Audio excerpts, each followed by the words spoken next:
बैकुंठ में भगवान नारायण के चरण दबाती हैं माता लक्ष्मी।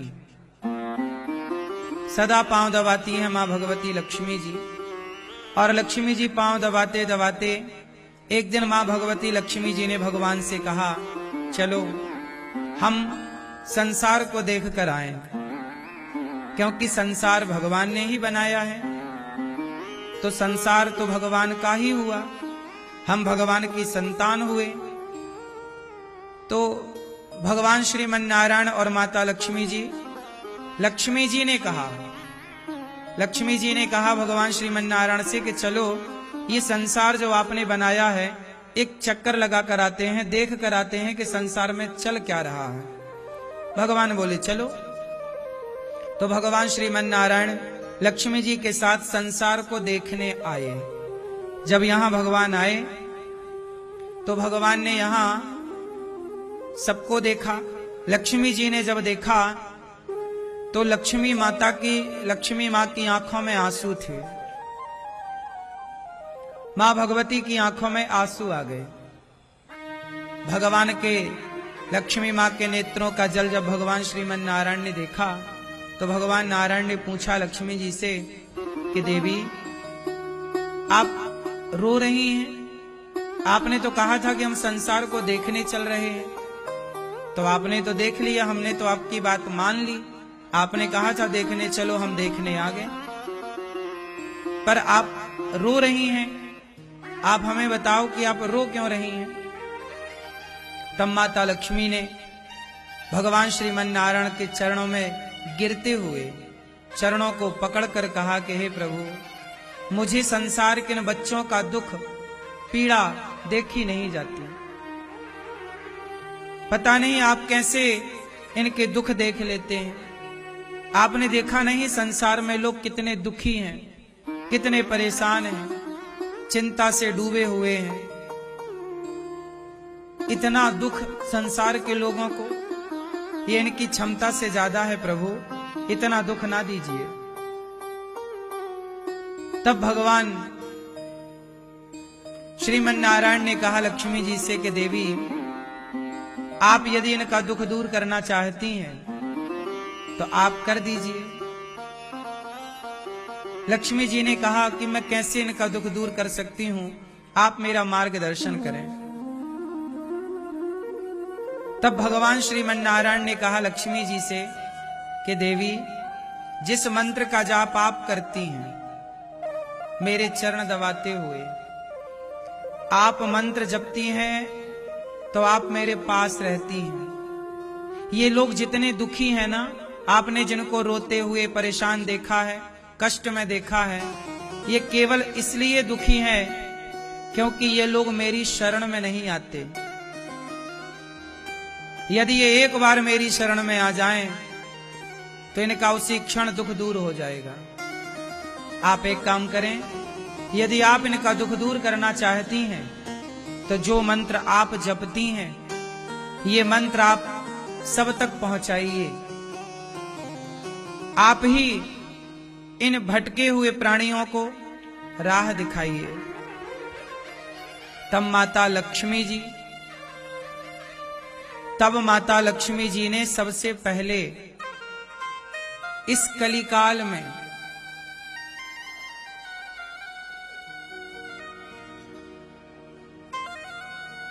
विश्वक्सेन जी को मां भगवती लक्ष्मी जी ने वह मंत्र प्रदान किया जो मंत्र लक्ष्मी जी भगवान के चरण दबाते हुए जपती हैं। फिर भगवान की प्रेरणा से, जो कि भगवान कृष्ण के चरण पादुका के अवतार हैं, लक्ष्मी जी ने भगवान के चरण पादुका के अवतार पूज्य श्री स्वामी विश्वक्सेन जी को चुना और मां लक्ष्मी जी ने मंत्र उन्हें प्रदान किया।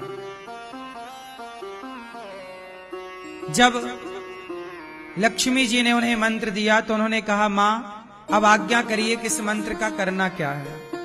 उन्होंने कहा, जाइए आप इस मंत्र का प्रचार कीजिए ताकि संसार के लोग दुखी ना हो और सबको लाकर भगवान के चरणों में भगवान की शरणागति कराइए।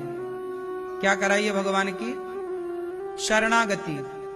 क्योंकि भगवान ने कहा है कि लोग तब तक ही दुखी रहेंगे जब तक वह मेरी शरण में नहीं आएंगे।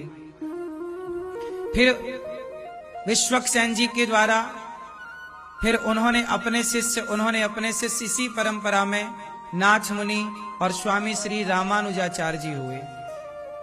रामानुजाचार्य जी लक्ष्मण जी के अवतार हैं। फिर यही परंपरागत मंत्र चलता चलता चलता यही मंत्र मेरे गुरुदेव भगवान ने मुझे प्रदान किया और मैं वही मंत्र जपता हूं जो माता लक्ष्मी जी भगवान के चरण दबाते हुए जपती हैं। यही है परंपरा। तो हमारी परंपरा जो है, इस परंपरा में इस संप्रदाय की आचार्य हैं माता लक्ष्मी। कौन है आचार्य? क्योंकि लक्ष्मी माँ ने हम सबका दुख देखकर हम सबका दुख दूर करने का सोचा, तो लक्ष्मी माँ ने सोचा, इसलिए लक्ष्मी जी का नाम है श्री। क्या नाम है? श्री। तो इस संप्रदाय का नाम पड़ा श्री संप्रदाय। क्योंकि हमारे बारे में सोचने वाला कौन है? मां लक्ष्मी। तो हमारी संप्रदाय का नाम पड़ा लक्ष्मी नाथ समारंभाम, लक्ष्मी श्री संप्रदाय। और इसी संप्रदाय में ये दास अनिरुद्ध दीक्षित है और इसी संप्रदाय में आगे चल करके स्वामी श्री रामानुजाचार्य जी आए। जब रामानुजाचार्य जी आए, रामानुजाचार्य जी का आप दर्शन कर सकते हैं। जब रामानुजाचार्य जी आए तो रामानुजाचार्य जी ने भगवान से कहा कि प्रभु, ये रामानुजाचार्य जी कौन है? भगवान नारायण किस पर लेटते हैं? किस पर लेटते हैं? शेष सैया पर, शेषनांग। तो शेषनांग के अवतार हैं लक्ष्मण जी, शेषनांग के अवतार हैं बलराम जी, बलदाऊ जी। और वही शेषनांग के अवतार त्रेता में बने वही शेष लक्ष्मण, द्वापर में बने वही शेष बलराम और कलयुग में आए वही शेष रामानुजाचार्य। जब रामानुजाचार्य जी आए आज से 1000 साल पहले, तो रामानुजाचार्य जी ने क्यों आए, इसकी भी एक कथा है। भगवान श्रीमन नारायण ने एक दिन लेटे लेटे शेष भगवान से कहा कि रामानुज आप जाओ, धरती में आपकी बहुत जरूरत है। क्यों प्रभु, क्या हुआ? भगवान नारायण ने कहा कि देखो ये लोग बड़े परेशान हैं, फिर मेरा रास्ता भटक गए। भगवान के चरणों में समर्पण करना था, तो समर्पण कहां? शराब के चरणों में समर्पण है। आजकल शराबी शराब के बिना कहां रहता है? उसका समर्पण कहां हो गया है?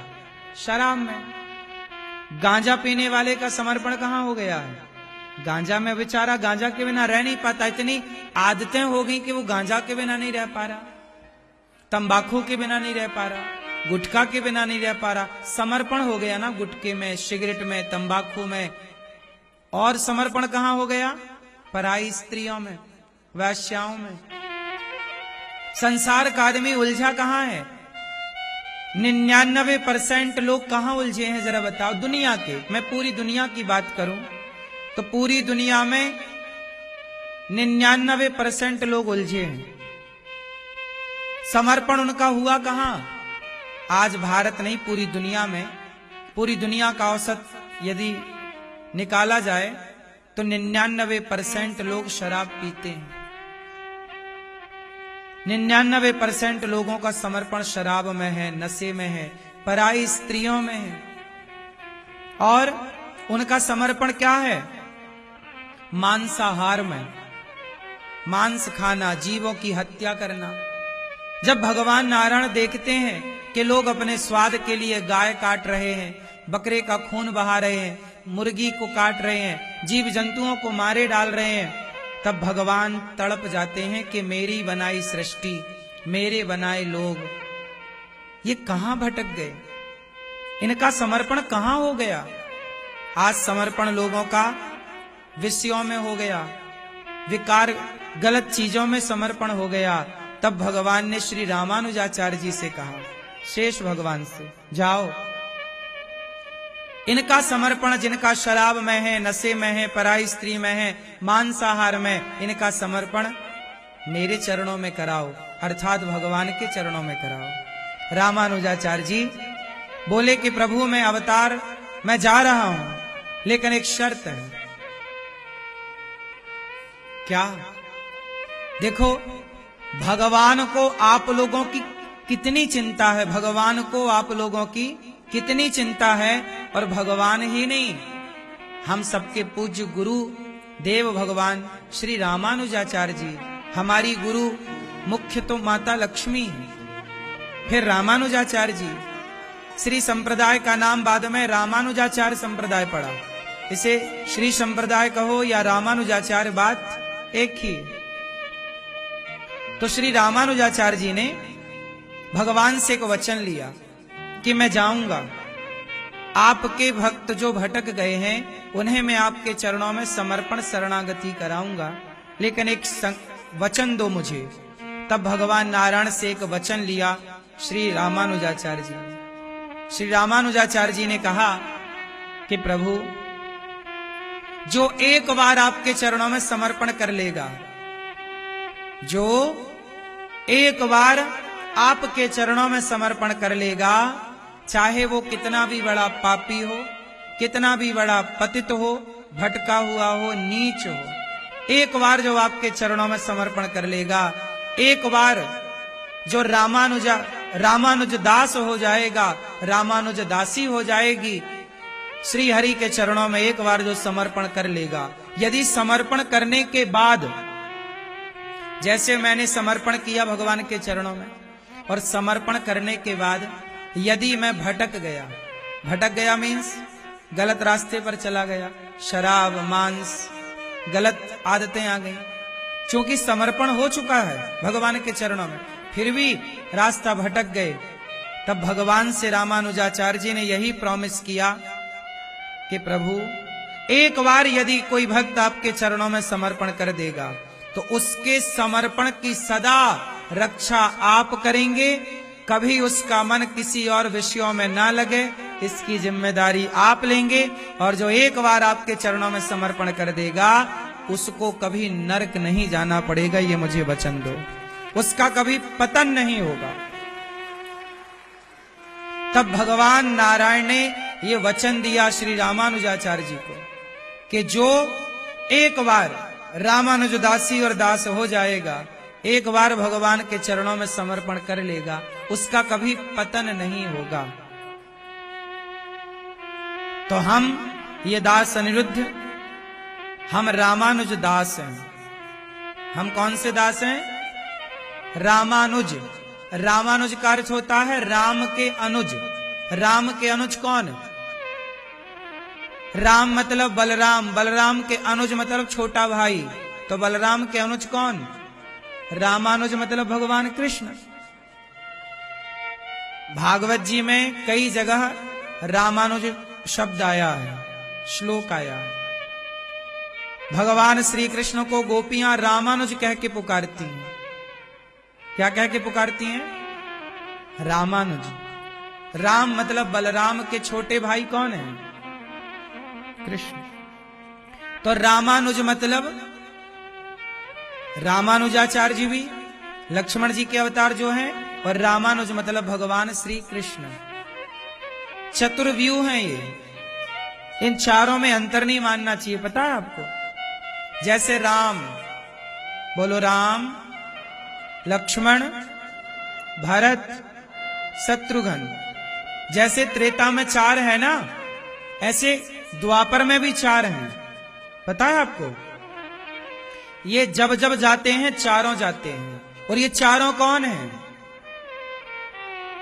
भगवान नारायण जो है वह है राम, भगवान की आसन शेष भगवान है लक्ष्मण, भरत जी हैं शंख, शंख के अवतार, और शत्रुघ्न जी हैं चक्र के अवतार। इसलिए आपने देखा होगा भगवान श्रीमन नारायण के हाथ में शंख चक्र होता है कि नहीं? बिना आयुध के, इन्हें कहते हैं आयुध। क्या कहते हैं? बिना शंख चक्र के। क्या आपने कभी भगवान विष्णु, भगवान श्रीमन नारायण का कोई चित्र देखा है? बोलो। उनके हाथ में दो चीजें आपने देखी होंगी विशेष, शंख और हां,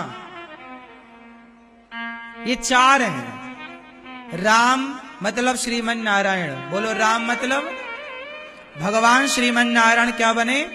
राम। लक्ष्मण जी कौन है? शेषावतार, शेषनाग। भरत जी कौन है? शंख। भगवान के हाथ में क्या है? शंख। और शत्रुघ्न जी चक्र। यही चारों द्वापर में आए। द्वापर में क्या बनकर आए? भगवान श्री कृष्ण कौन है? बोलो, भगवान श्री कृष्ण कौन? भगवान श्री कृष्ण कौन? भगवान श्री कृष्ण है नारायण, और भगवान श्री कृष्ण के साथ बलराम जी। ये कौन है? शेष भगवान, शेषनाग। फिर है प्रद्युम्न। प्रद्युम्न है शंख, और अनिरुद्ध, अनिरुद्ध है चक्र। तो सतयुग में, त्रेता में राम लक्ष्मण भरत शत्रुघ्न, द्वापर में कृष्ण बलराम प्रद्युम्न और अनिरुद्ध। ये चार, सदा ये चारों रहते हैं। ये भगवान है, भगवान के आयुध हैं। तो जो श्री संप्रदाय मां लक्ष्मी जी से स्टार्ट हुई, वो मंत्र जो लक्ष्मी जी जपती हैं, जो अष्टाक्षर मंत्र है, वो भगवान श्रीमन नारायण ने दिया है। और जो श्री संप्रदाय जो इस परंपरा का पालन करता है, उस मंत्र का जाप करता है, सदा उस पर लक्ष्मी मां की पूरी पूरी कृपा होती है। कभी लक्ष्मी की कमी श्री संप्रदाय के भक्तों को नहीं हो सकती। इसलिए कहता हूं कि मंत्र का निरंतर जाप करना चाहिए।